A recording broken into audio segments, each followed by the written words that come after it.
Hello and welcome to JTV's Jewelry Care and Repair series. I'm John Brooks, one of the jewelers here at JTV.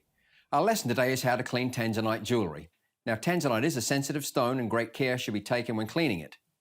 Gemstones are measured on the Mohs scale.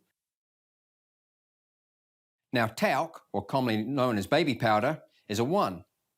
Diamonds at the top of the scale are 10, and Tanzanite is a 6 or 7. There are several ways to clean Tanzanite. One of them that you should not use would be an ultrasonic cleaner.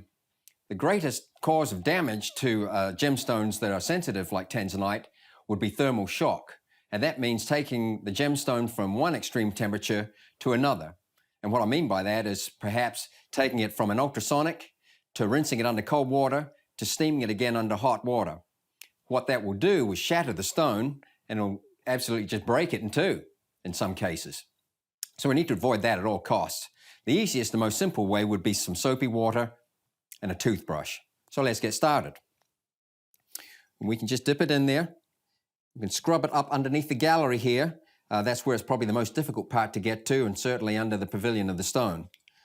So we can just get under there and clean that out real good. Okay, so now we've cleaned it, let's just lay it down on a dry cloth, let it air dry or pat dry to stop it from spotting. And it really is that simple. Well, thanks for watching our video today, and be sure to check out more of our videos on JTV's channel for more information on jewelry care and repair. Come back and see you soon.